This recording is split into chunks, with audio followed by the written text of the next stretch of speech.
Like a backstage pass to the world of fly fishing travel, this is Waypoints, the podcast of destination angling. News and events, helpful travel tips, destination profiles, great stories, and expert advice from some of the most seasoned and experienced names in fishing travel. Waypoints is brought to you by Yellow Dog Fly Fishing Adventures, the industry's #1 specialty travel company for the very best insider knowledge, logistical support, and trip preparation. Freshwater or saltwater, international or domestic, Yellow Dog has you covered for your next fishing adventure. And now, your Waypoints host, Yellow Dog founder and director, Jim Klug. When anglers debate the question, what is the most remote, off-the-grid, untouched flats fishery on the planet, there's a good chance the answer will be St. Brandon's Atoll. St. Brandon's is a tiny Indian Ocean outcropping comprised of 16 small islands, numerous tiny islets, long coral ridges, and vast sand flats intersected by several tidal channels. At one point in the past, St. Brandon's was a large volcanic island. Over time, however, the landmass eroded until it became almost completely submerged, leaving behind a small, shallow coral atoll. Today, the atoll and its many coral reefs and sand ridges are completely surrounded by a huge network of pristine and totally wadeable flats. Located roughly 270 nautical miles northeast of the island of Mauritius, which itself is located 500 miles east of Madagascar in the Indian Ocean, St. Brandon's is rich in fish stocks and home to an incredibly diverse ecosystem teeming with marine life and tropical bird species. The healthy condition of the shallow coral reefs and the lobster-infested outer reefs is proof that other than a handful of Creole native fishermen who live and fish on Raphael Island in the northern part of the atoll, this area has experienced very little human interference on any level. The flats fishing for trophy bonefish and Indo-Pacific permit, along with opportunities for giant trevally and a variety of other species, can literally be world-class. First and foremost, however, this is a fishery that is arguably home to the largest bonefish found anywhere on the planet. Hard to reach and far from anything, this is not an adventure that is the right fit for everyone. That said, if you appreciate destinations that truly fall into the next frontier category, then a journey to St. Brandon should 100% be on your travel list. I'm joined today by ALEC GERBEC, Yellow Dog's program director for Africa and the Indian Ocean. ALEC has joined us on the podcast before, talking trip prep, tides, and of course, fishing throughout the Seychelles. These are all topics he knows plenty about, as ALEC spent a number of years as the head guide for Alphonse Fishing Company in the Seychelles. He has an incredible passion for saltwater fishing, fly tying, and all things travel. ALEC recently returned from a trip to St. Brandon's Atoll, and since we've never done an episode specifically dedicated to this remote fishery, we thought it would be great to hear about his recent journey and his takeaways from St. Brandon's. ALEC, welcome back to the show, and thanks for joining me today. Hey, Jim, thanks so much for having me. I'm happy to be here and happy to share some stories with you. Well, good. It's always great to have you on Waypoints. We appreciate it. We appreciate your knowledge, your background, of course, all the information you're always willing to share with our listeners. Now, I know we've already done a couple of podcasts together. Some of our listeners are probably familiar with you and your background, but let's refresh everyone with a little bit about yourself before we dive into the details on St. Brandon's. Give us your quick bio and fishing background and tell us a bit more about what exactly you do. Great. Yeah, we'll make it quick and easy. Grew up in the Midwest, went to college in Colorado. That's where the fishing bug really kicked off. Also started my guiding career in Colorado, which evolved into guiding up into Alaska for a number of years up at Enchanted Lake Lodge, where I eventually then tagged on the Seychelles season. So in total, about 14 years of guiding, and then transitioned into being a sales rep for Umpqua Feather Merchants, and now here with Yellow Dog. It's a full career in fly fishing there. Yeah. It's you'll come to find out as you ask me some more questions. That's pretty much all I think about. So yeah, well, I definitely know that. I think our listeners that have listened to you on the program before are starting to get that sense. But those guide years were great for you. I mean, you kind of had that. they talk about the endless summer for surfing and for fishing. You had the endless guide year where you were going from Alaska and the cold water fisheries out to the Indian Ocean. It kind of never stopped for all those years you were doing it. Yeah, it was definitely chasing the dragon. Putting in over 300 days in the water was really cool. I'm glad I did it when I did it, but yeah, it eventually wears on you. So that's where I transitioned away from the back-to-back season to finally picking one that was longer.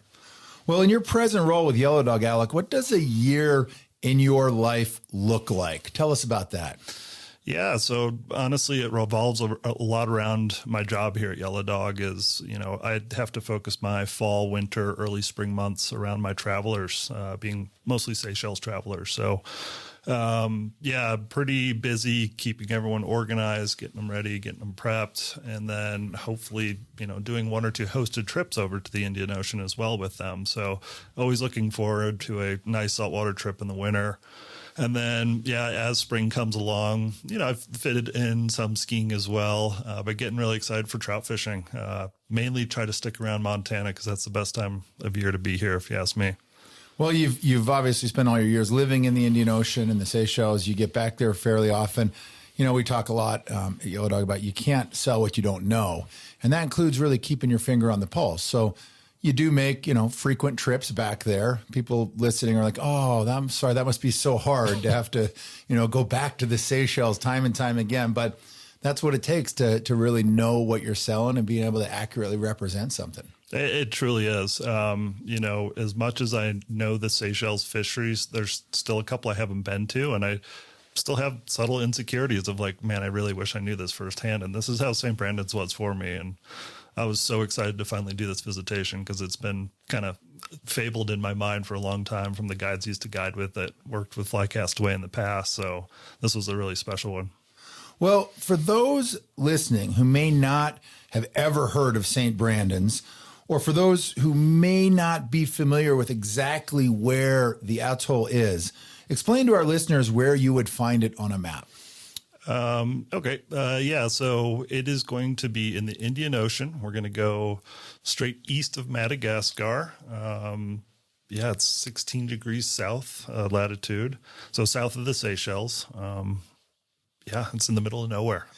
Mauritius is kind of by itself in the middle of nowhere, the main island that you obviously arrive into. We'll talk more about that. But then from there, St. Brandon's is even more remote. It's 270 miles away from the main island of Mauritius. You look at that part of the world, it's about as removed as anything can be. Oh, yes. And once you get there, you still feel that way too. It's definitely the longest trip I've taken across the world, and it paid off though. It's about as far away from home as you can get, literally, if you live in the States. I think all said and done, it was about 60 hours. Yeah, it's some travel. Well, before we get into the details of the actual fishing program, let's share a little bit of the human history of this tiny, uber remote atoll, as a lot has happened on this tiny little speck of land, despite the fact that it's so out of the way and there's a complete lack of any kind of consistent population. Turns out it's a pretty fascinating place.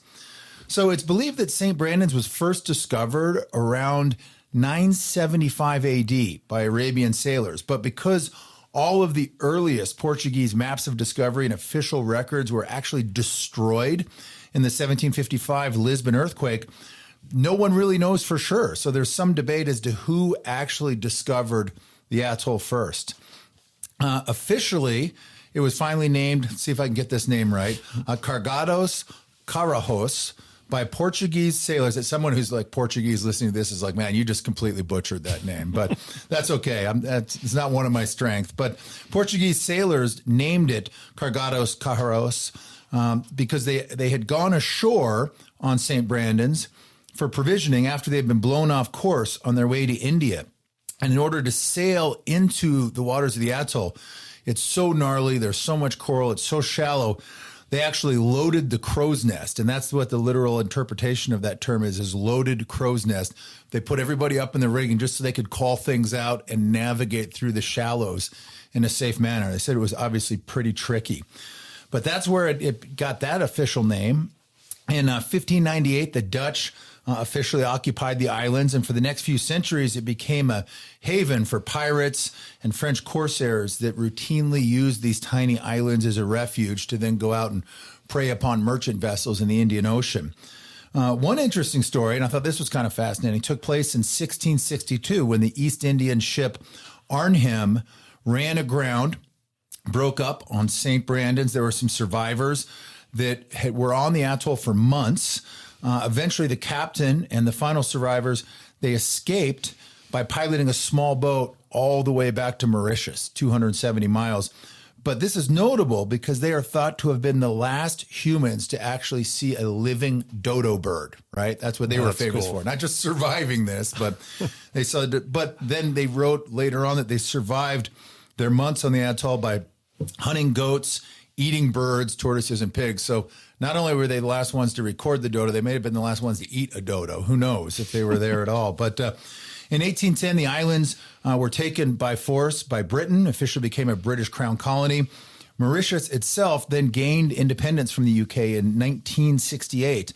And today, St. Brandon's is classified as a dependency of Mauritius, and the area is administered and regulated by the Mauritian government. So overall, a lot of fascinating history for such a small outcropping of rocks in a super remote part of the Indian Ocean. Absolutely. Yeah. It's, you can kind of feel it too once you see those buildings and kind of ruins that are on Raphael Island. Yeah, it's wild when you finally get out there. Well, these days for the traveling angler, and you mentioned this a moment ago, you said it does take a long time to get there, but let's talk about how one actually gets to St. Brandon's. Talk to us about the travel that's involved and the typical route to get to Mauritius and then to the atoll. Yeah, sure. And yeah, just to rewind a little bit, I said 60 hours because I'm in a pretty hard place to travel from, Bozeman, Montana. So a couple extra legs and layovers, things like that. But yeah, you're going to head to one of the major cities here in the States and connect through, you can do Dubai, Doha, London, Paris, Joburg, Istanbul. I'd say most of our travels probably go through Dubai, and then down to Mauritius. So yeah, looking about a 15-hour leg if you're coming from the West Coast to about another 6-hour leg from Dubai to Mauritius. We always talk about the trip. People say, oh, it's really far. And, you know, it's a long trip, no doubt about it, but it's not a hard trip, especially if you fly one of these really nice airlines like Emirates or, Qatar, and you settle into your seat, you watch the movies, you have a few glasses of wine. It's really not a problem, and you make it to Mauritius. It's not too bad. Yeah, you get taken care of on the flight, and then those airports over there in the Middle East are awesome. They keep you entertained. Their clubs or their lounges are really nice too. So it's like about as good as it can be. It's like Disney had an airport, I think. It's pretty amazing. Well, and once you get to Mauritius, of course, then you have to reach the atoll itself, which involves a boat ride. And we're going to talk more about that in a few minutes because it's kind of the infamous boat transfer, and a lot of people always ask about that. But first, talk to us about documents required to go to Mauritius and ultimately St. Brandon's. What do people need? Yeah, it's pretty simple. A valid passport that's valid within, at least 6 months of your end date. And then you're going to have to fill out essentially an online visa form. It's going to ask for declarations. Have you been feeling well? Kind of some leftover stuff from COVID sort of thing. But it's about a 5-minute form. It's approved immediately after you submit it. Pretty easy. So nothing too crazy. And then just on the back end of, planning for this trip, and what we'll help you with is getting medevac insurance, travel insurance, that sort of thing. I love the declaration forms in that part of the world because they always ask us questions about, if you've been around livestock, are you bringing in cash?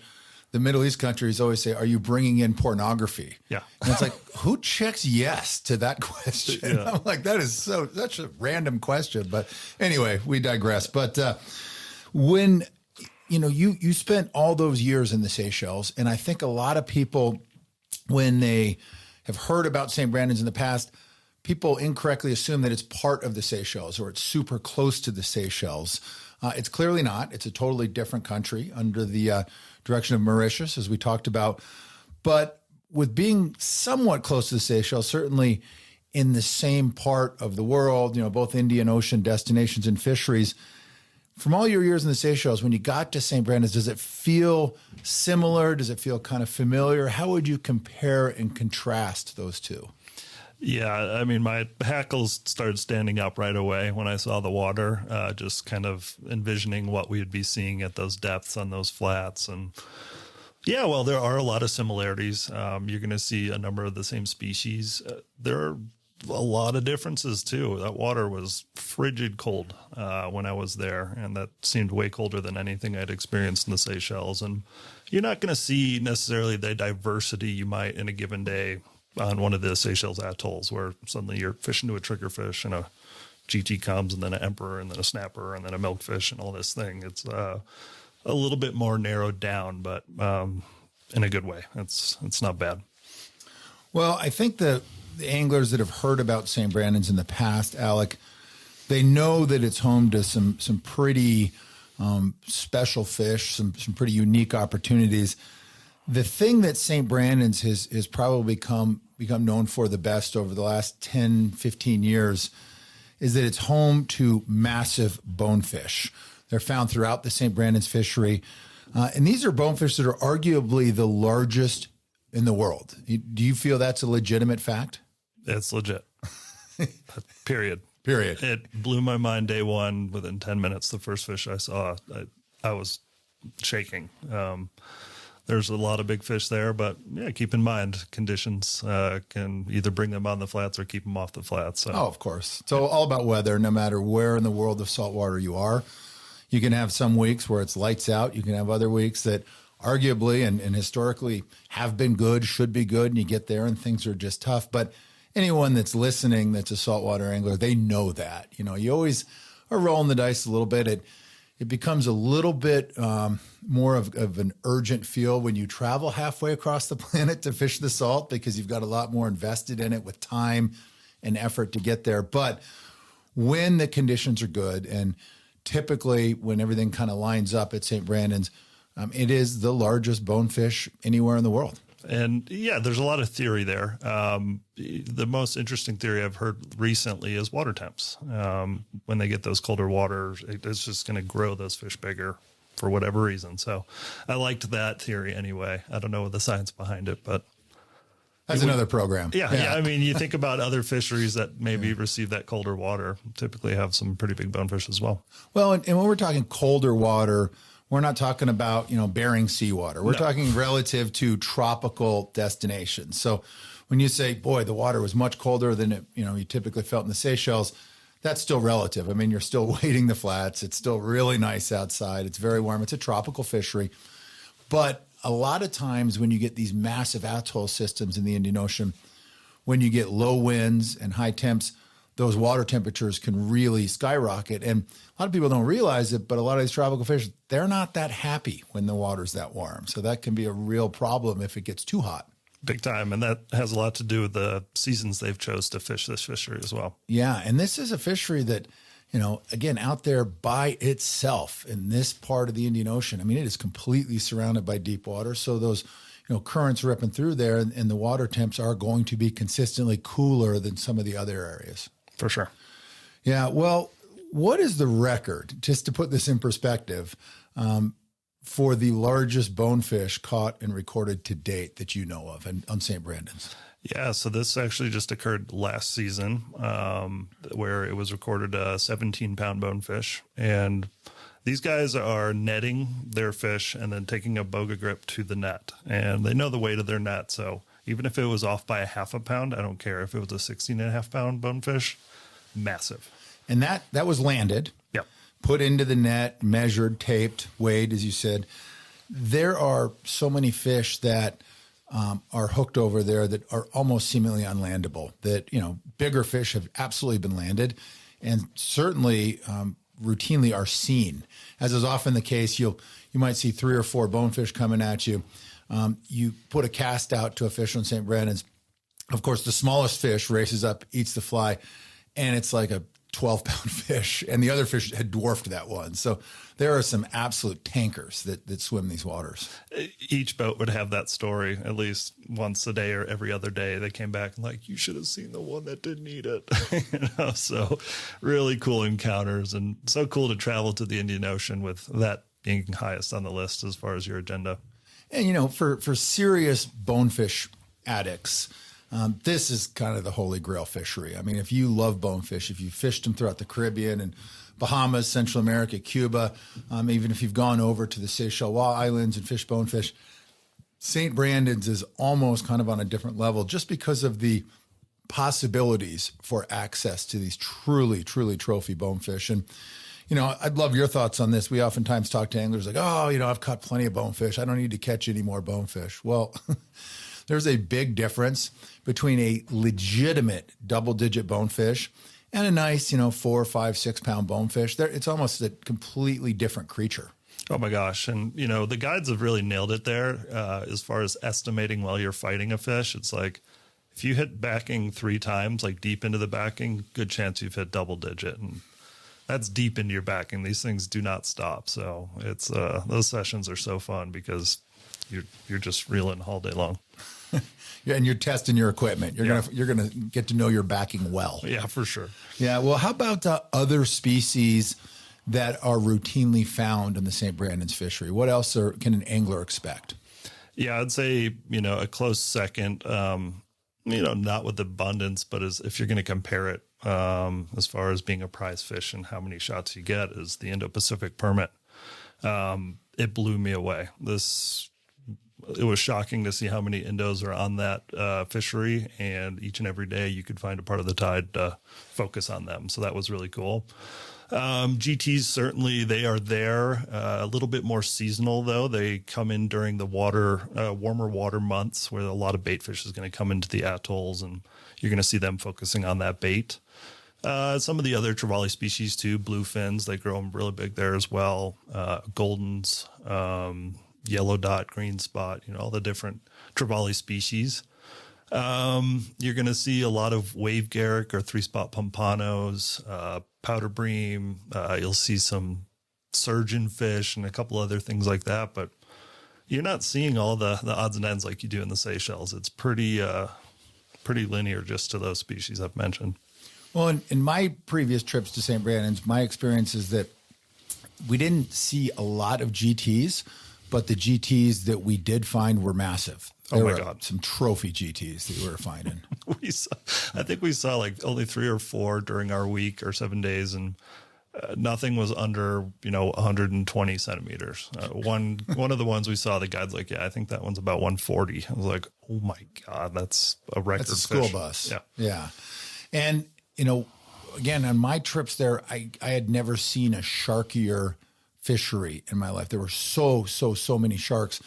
With your trip, you didn't see that many sharks. Yeah, and I wonder if you had warmer water when you were there versus me or what. But yeah, bait fish. I mean, who knows? Yeah, we definitely didn't have the conglomerations of bait and or predators in general, but we sure did with the abundance of bones and permit.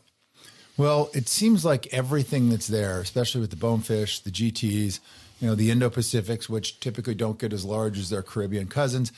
But what St. Brandon produces is big sizes for all these species. The GTs, bonefish, I think, are at the top of that list, where what you do find there can be absolutely massive. And they're happy. That's the thing. You're definitely going to need to bring your skill because they're still smart fish at the end of the day, but they've got such a giant fishery to live on, and they're fished so few weeks during a season that they are very ready to go. Well, I'm glad you brought up the skill. Is this a trip for someone, Alec, that is kind of new to saltwater fishing, maybe just getting into it? Is this a place that they should prioritize going, or is this something that maybe you put off until you've got a little more experience under your belt?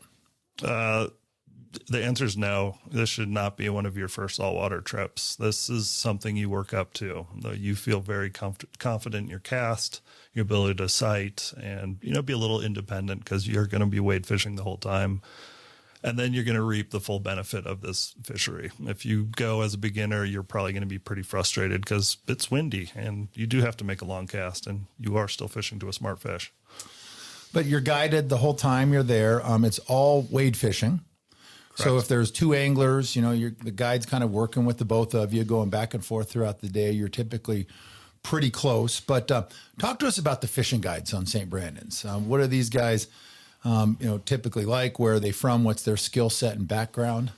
Cool. Yeah. All South Africans. It has always been that way on St. Brandon's. And South Africans in general, they're the fishiest group of guys I know on saltwater. They just have their wits about them. And, some of these guys have a hunting background as well as far as guiding in Africa. So that you can tell they're really on point when it comes to finding the animal per se. They're predators. And putting you on it. Exactly. So super knowledgeable, though. These guides, by choice, have all landed themselves on this fisher because they have a passion for bonefish, permit, GTs, and those kind of things at a remote destination. And, their plan for the day is very intricate and elaborate. You're setting out without any questions in your mind.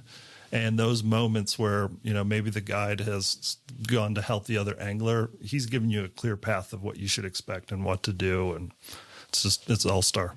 I love what you talk about having an intricate plan for the day, because the tides, which we'll talk about in just a second, play such a factor. But these guys are really good at breaking down what the tides are doing each day and having their windows. They know when the opportunities for different species are going to present themselves. They're focused on that. And that collectively is what, makes the day, is how they weave all of that together. Oh, for sure. I mean, each of them have a plan for every move of their day there, which I thought was interesting, with, maybe one variation if needed. But, when I was guiding Seychelles, you would have one move, maybe two moves of the day that you would kind of call out. And so people didn't come onto your flats, but also they could work their own plans.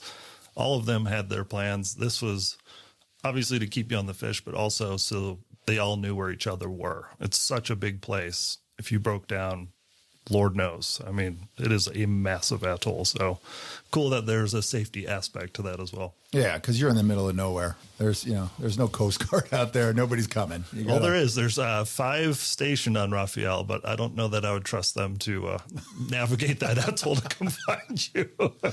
It's a big place. Like you said, it's easy to get sideways out there for sure. Well, talk about the boats and the equipment that the St. Brandon's program utilizes and offers. Yeah. So, while it is a wade fishery, obviously you have to get to these flats, and they are using these new Mauritian designed skiffs. They're about 18.5 foot long and essentially built to be a little bit more seaworthy. Traveling inside the lagoon of this atoll often feels like you're outside the atoll. It can get pretty big. And windy, you said. Yeah. So they're very seaworthy, and they actually have 2 outboard 15s on them. And so this is a weird kind of Mauritian law that they have to have a second motor. And so these guides will start one, kind of tie it off so it's always going straight, and the other one they start up, that's their steering. So it's really cool to see your guide back there, kind of navigating 2 outboard engines. Pretty unique. Nice to have 2, though, when you're out there in the middle of nowhere. Yeah, for sure. Yeah. How about, so you use these boats, it's more of the taxi to get from flat to flat. You're really not poling in these boats. You're rarely fishing from the boats. Almost everything is on foot while waiting. For sure. I mean, if you want to do a drift for a GT or looking for something else, they will certainly set you up to do that. But yeah, they're going to park it in such a way that you can wade this flat, and then they'll go get the boat as you continue to fish and come pick you up. How about other equipment? Do they have, demo and loaner gear on the atoll? Can you travel light and use all of their stuff? Or is this a destination where you really have to show up with all of your own tackle and equipment? Yeah, they definitely do have, 9 weights and 12 weights on the island. I believe 6 of each. Obviously, it's really good to plan ahead with the team out there to say, hey, we're going to be needing these rods. So they can plan around it or adjust, send some more rods out if some broke, sort of thing.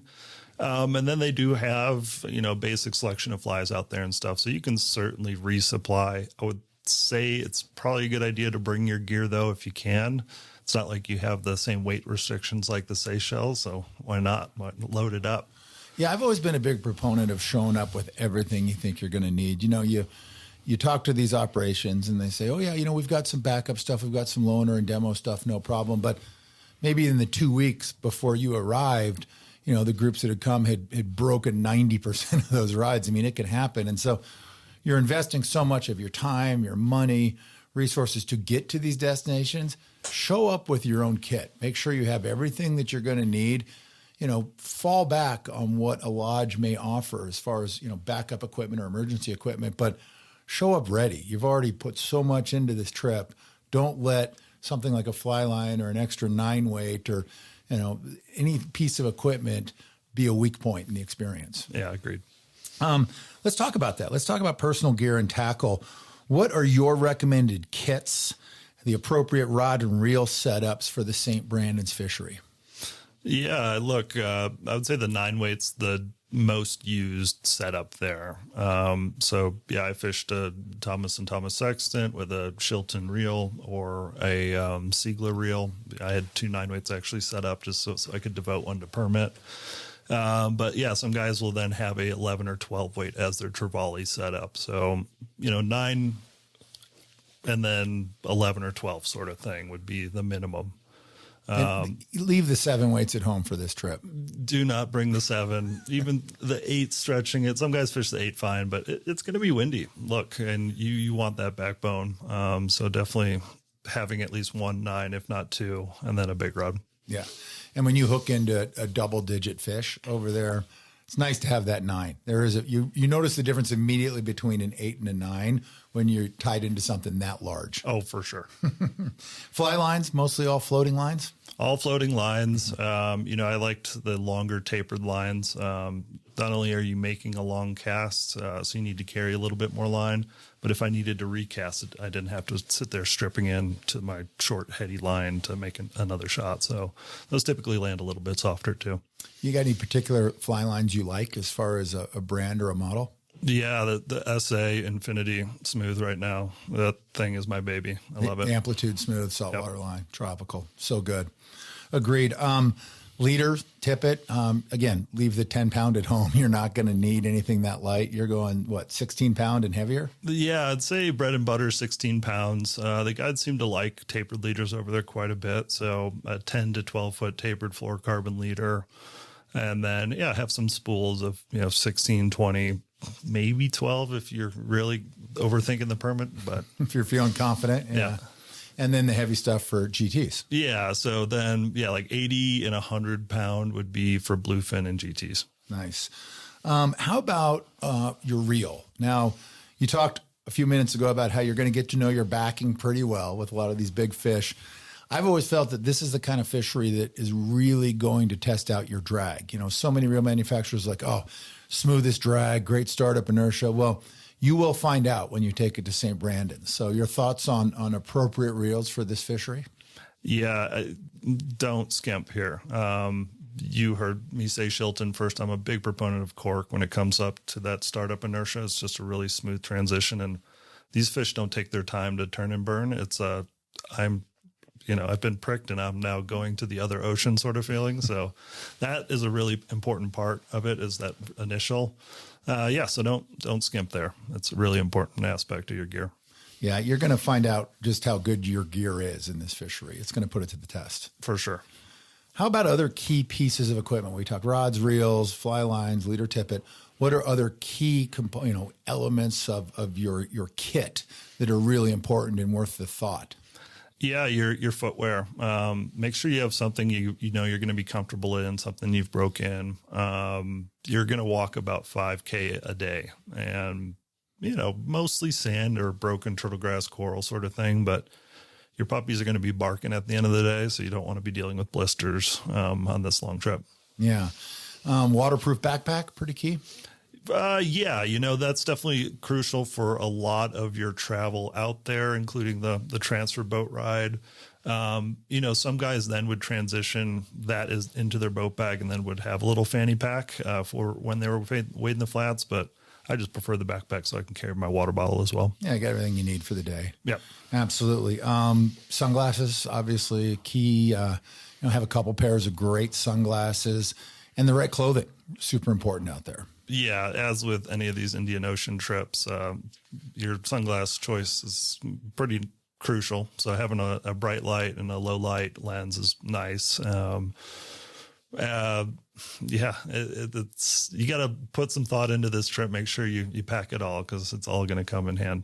That's right. How about flies? And I know, again, we could talk for an hour or more just about saltwater patterns and things like that, but some of the go-to things to consider when you're putting together a St. Brandon's fly assortment as far as specific patterns, colors, sizes, hook quality. Talk to us about that. Yeah, prepping for the trips, I always overdo it. I start tying all sorts of odds and ends and try to get real technical about it. And, for bonefish, it's going to be spawning shrimps, whether it's Peterson spawning shrimp or EP spawning shrimp, that style, to a much more basic bonefish fly like a gotcha, pillow talk, your size 2 to 4. You don't have to overthink it too much, which I enjoyed. It was not like I needed a special kind of fly. I just needed the right weight fly. So when I was fishing really skinny, I was fishing bead chain, more traditional style flies like the pillow talk. As soon as the water got a little bit deeper, or if I was on grass, I'd then step up to the more leggy kind of thing. And with these big fish, hooks are super, super important. Oh, yeah. Yeah, we definitely saw some hooks straighten out, break off, all the things, even with the nice hooks. So, yeah, definitely bring your best game with if you're tying them or shopping them. Make sure you have those gamakatsus. Yeah, for sure. Well, interestingly enough, St. Brandon's has not been operational for decades, right? This is not a super well-developed destination with a very long operational history. In fact, for many years, foreigners were completely banned from going out to the atoll. And it was only in 2014 that the outfitter we work with was able to start offering trip packages for anglers. So they haven't been going that long. It's still a fairly new destination. When the program first launched in 2014, anglers headed to the atoll actually based off of a live-aboard mothership. There was one called the M.Y. Griffon that was an interesting one. Having done that trip myself when it was first a live-aboard platform, I can tell you this was a very expeditionary program for sure. Live-aboards always can be. But in 2016, the program transitioned to a land-based guest house operation with a small lodge facility that's located on Raphael Islands, one of the main land masses out on the atoll. I want to ask you a little bit about the current guest house setup, Alec, and the overall layout of the facilities. Talk to us about what a week at the guest house is like. Yeah, sure. So when you arrive, that day, actually, there are still the week prior's anglers on site that are going to be spending the night. So you're going to be first staying in a temporary guest house, which is immediately annexed to your permanent guest house, if you will. There'll be, 3 shared rooms back there. So each double accommodation, each have their own bathroom and just a basic kind of outside covered canteen area, if you will, with picnic tables, kitchen, beer cooler, that sort of thing. So you will be first checked into there. You're going to meet the guide team. They're going to do a tackle setup and kind of orientation. And then that following morning, you guys are going to head out on the water, and the team on the island is then going to move your stuff over to the guest house, the main house you'll be staying in. It's a basic, clean, great little fishing guest house. It's not going to, provide all the amenities you would see at the Four Seasons, but yeah, you're going to be very happy with it. It's, a cement building, with 4 shared accommodation rooms, 2 bathrooms with on-demand hot water, plenty of oscillating fans, and, it stays cool at night, which is good. So air conditioning isn't really a big deal. They tried it for a while, but just due to kind of logistics of running generators out there and those things breaking down all the time, those AC units were really putting a lot of strain on them. They've just moved to the fans, and it's a great move. Yeah, and it's fine. You stay comfortable. And as we talked about a couple of times already, it's kind of a windy place, so you stay cool. It's not too much of an issue. Everybody always asks, hey, how's the Wi-Fi reception? It's non-existent. Oh, there you have it. So not good is the answer. Non-existent. It's falling into the category of one of those very few last remaining places where you can be off the grid and totally disconnected for the week, which is something that I think is getting harder to find and really a nice thing in this day and age. For sure. But, in the same token, you should also know that each guide carries a satellite phone. The transfer boat that you're going to be taking from Mauritius has a couple of them. The lodge staff has them, so they can still communicate if need be. Yeah, and if you're someone that needs to be in touch with work or family or home during your time on the atoll, bring a sat phone. They're pretty easy to get these days, and not a bad thing to travel with when you're going anywhere in the world. For sure, yeah. I mean, some of the guys had like these Garmin texting devices. A lot of guys were able to stay connected if they wanted to. I personally did not. Yeah, you didn't want to stay connected. I love it. How about the food that you found during your time at the lodge? Yeah, look, it's great. With each trip over there from Mauritius, they're bringing, fresh produce and staples and things like that. And then also the guys out there are going to be fishing as well. So you're going to have fish, you're going to have chicken, you'll have, salads, rice, beans, some Creole kind of touches to it. It's great. Right on. You did not go hungry. No, you don't go hungry, but yeah, it's not something super duper fancy, but everyone seemed to enjoy the food great. Fresh seafood, lots of it. Yep. Yeah. What about the typical length of stay? Now, all packages, I believe, are like 10 nights long, and you have 7 days of fishing, correct? Yeah, so it's kind of cool to get that 7th full day. I'm used to 6 days and, heading back on the 7. You get the full 7, which really is nice. And then, those extra nights are built in for your boat transfer on the front and back. Now, that's the standard. More and more of our returning guests are starting to do back-to-back trips. So you can eliminate one of those back and forths and get 14 days of fishing with 17 nights. It's a nice way to do it. I mean, it sounds like a long time to be out there on the flats, but you're traveling so far to get there. You're putting the time in. And even with 7 full days of fishing, you get to like day 6, day 7, you're like, I am so not ready to depart. I wish I had another week of this. And as you said, more and more people are now doing a back-to-back week to extend it. Great idea with weather. Let's say you get thumped with some really tough weather for, 3, 4, 5 days. If you only have a 1-week trip, that could make it really tough. The other nice thing about a full 2-week cycle out there on the atoll, back-to-back weeks, is you really get to see all the different tide cycles, which we'll talk about in a second as well. Absolutely. Yeah, that's a big part of it. Well, what are the operational seasons and the peak times to find what you hope will be great fishing on St. Brandon's? When are these guys offering weeks over there? Yeah, so it's actually currently evolving a little bit, but right now it is August through early November, and then they'll pick up in April through June. Yeah, so 2 seasons, 2 distinct seasons. And they do that for a reason. One, the atoll itself, it's really exposed out there. So you can't be cavalier with cyclones, with monsoon season. You got to really pick the windows when you think it's going to be most productive, when the weather is going to be most cooperative. That's a big factor. Yeah, it definitely eliminates cyclone season. And funny enough, you're primarily fishing the trade wind season, but that's a good thing. It's a good thing. You're talking about keeping it cooler and keeping those water temps cooler. You got it. The temperatures on the atoll average about 75 to 80 degrees Fahrenheit during these 2 operational seasons. So we were talking about, the fans in the rooms and just being at the guest house, very comfortable temperatures. Not bad at all. But yeah, as far as like the peak season or prime season, it's pretty hard to pin down. There's no real, this is the best time of year. Some tides might cater towards a certain scenario versus others. The one thing I learned was, like we spoke about earlier, was the trevallies. They're going to be coming when the water's a little bit warmer. And that's typically kind of end of October. So the end of their first season or the very beginning of their second season. Well, they do get some rain out there during their wet season, their rainy season, which is typically that January through April timeframe. They get about 40 inches of rainfall in a given year. But that cyclone season is interesting because there's not a lot of elevation on any of the land out there. And some of the big storms they've had, even in the recent past, everything out there is basically submerged. The highest point anywhere on the atoll is less than 20 feet above sea level. It's right there. So you get a big storm, you do not want to be on St. Brandon's during cyclone season. It's one of the funniest things is on the wall at the guest house, they have a nautical chart. And, typically when I'm seeing these with islands, it's very distinct. Here's an island, here's the shallows, whatever.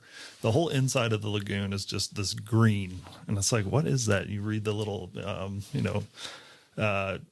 key in the bottom. It's like maybe landmass, may not be, depending on the year. It's constantly shifting so much from those storms. They don't want to put something on paper saying there's an island there when there might not be. Oh, the sandbars and the big banks out there, they come and go all the time with those storms. What was once a landmass may be completely gone the next season. Mm-hmm. Yeah, wild place. Well, let's talk tides for just a sec. We've mentioned that a couple times. People love to do their homework, especially serious saltwater anglers, about pinning down the best tide for fishing. And oftentimes it's easy to fixate on this particular kind of data set because it's something that is identifiable. You can look at tide charts and be like, ooh, I want this moon phase, or I want the backside of this phase, or whatever it may be. But talk to us a little bit about that. I mean, it's easy to overthink tides because they are certainly a factor. They're always a factor, and they're an identifiable factor usually, but they're certainly not the only factor. Yeah, they're definitely not the only factor. And just to put it in perspective, the Seychelles, which I'm used to looking at charts all the time, a big spring tide, which is, the full moon or new moon, that's going to be about a 2-meter variation. A big spring tide in Mauritius is about 60 centimeters, so far less water variation there. And look, when you have those big water movements on the spring tides, that might cater to more tailing fish scenarios. You're going to find fish a little bit more spread out in really skinny water. But you're going to have shorter windows of that before the tide pushes them off the flats and it gets too deep. And pushes you off the flats as an angler. Correct. So you'll find yourself moving around more often during those spring tides. And then as you get into the first quarter and last quarter, the neap tides, a lot less water variation. You're going to find maybe groups in bigger, maybe fish in bigger groups. And then you're certainly going to find a lot more permit on the flats for extended amounts of time. So I thought that was pretty cool. Yeah, and as is often the case with so many of these saltwater destinations, there's pros and cons to all the tide cycles. Yeah. People say, what's the best one? It's like, well, it kind of depends. And that's not an evasive answer. It's just that there are pros and cons to the different scenarios. Yeah, I mean, the springs definitely provided some really action-packed sessions, but you felt like you're running after the water. Like, please, I just want a few more tailing fish. So. Yeah, you're getting chased a little bit by fluctuating water levels when you get those big swingy tides. Yep. Yeah, for sure. Well, we did mention a few minutes ago that we were going to talk in more detail about the final leg of the transfer to and from St. Brandon's, how you actually get there from Mauritius. This, of course, is the infamous boat crossing that you have to take. This is not a 3 or 4 hour trip. No, there's no way to sugarcoat it. Yeah. It's long, it's arduous. It's going to test your patience.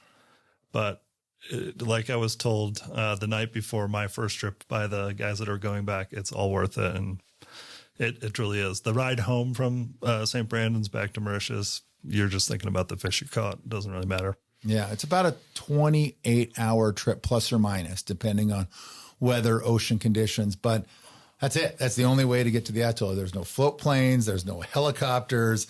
There's no way to shorten this. You get on the transfer boat in Mauritius, and you set off and you cross 270 nautical miles to get to the atoll, and that is just the way it is. It's just the way it is, yeah. And on a good day, it's 28 hours. If you have really big seas or weird winds, yeah, it can extend into the 30-plus hour range. But yeah, look, this vessel, it's a 64-footer.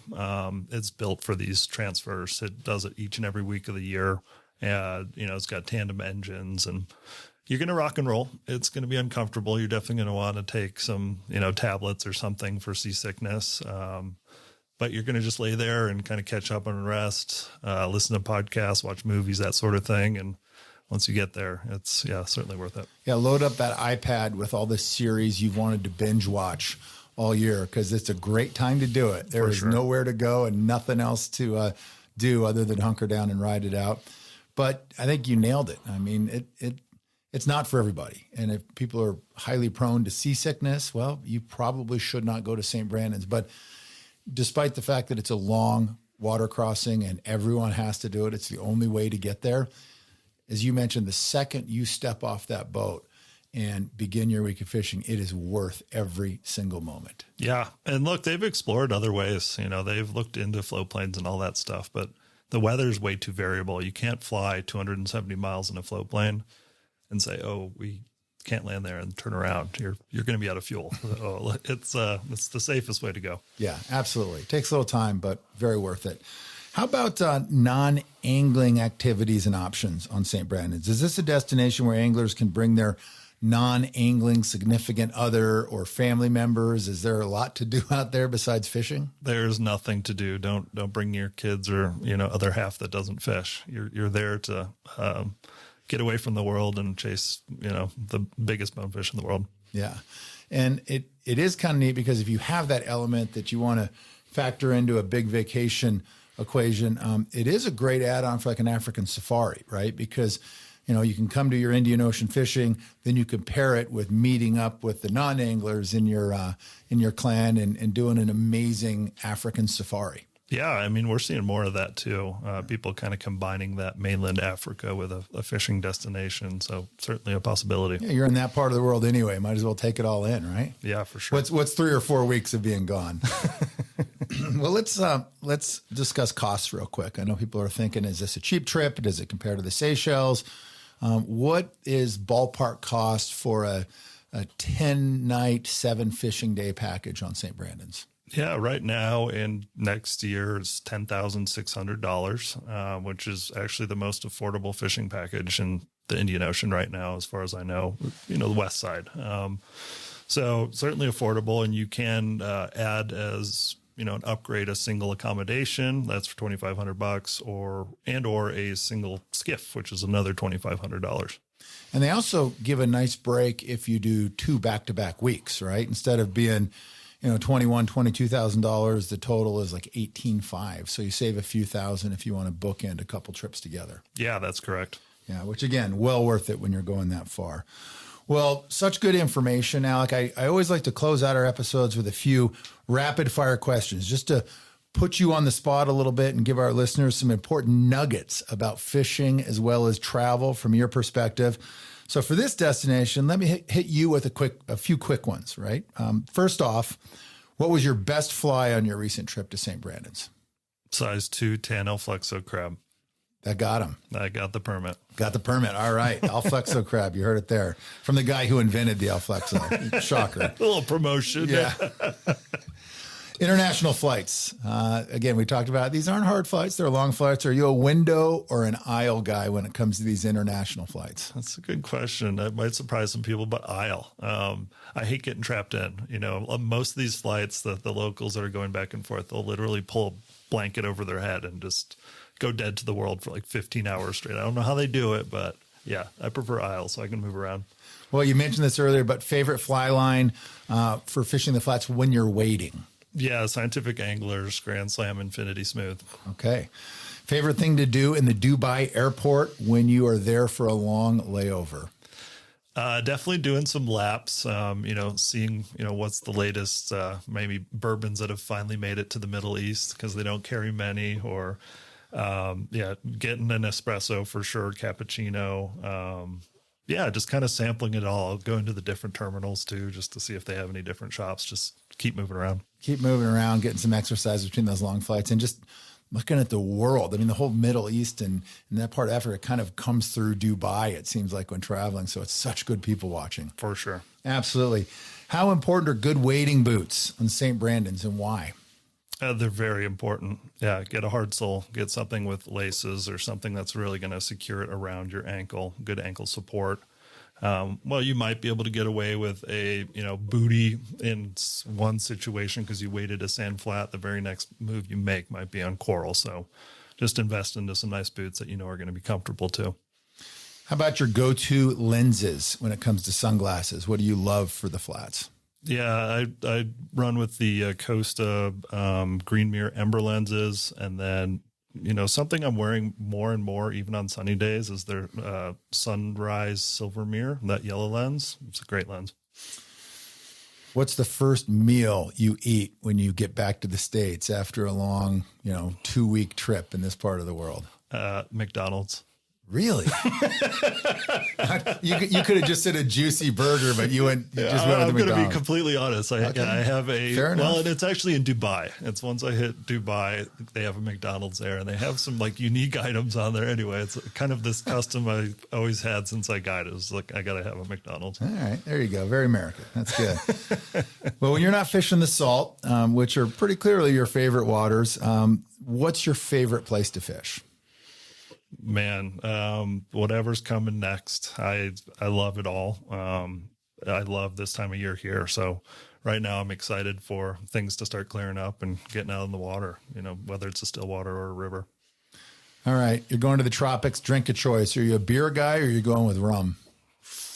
Man, if I'm in Cuba, it's definitely going to be rum. Seychelles, Indian Ocean is going to be a beer, whether it's a Brew or Phoenix. Not the Takamaka. Not the Takamaka, no. Too many bad memories on that one. There you go. Well, back to St. Brandon's and some closing thoughts here. What else should people know when considering this trip, Alec? Yeah, it's going to be hard. Even though you're going to the furthest possible place to catch these fish that not many people have targeted, they're still smart. So you got to practice. Make sure you're a good caster. Super, super important. Be ready to be let down. Sometimes conditions don't let the fishing be at its prime. So just show up with good expectations, and realistic expectations. Also, book early. Give yourself some time for this preparation. You're going to now find the perfect week that works for your calendar, but also it allows you to, properly prepare for it. Yeah. And be selective. Really have your choice of what you hope will be the ultimate week. I know you're really good at working with your clients about pinning that down.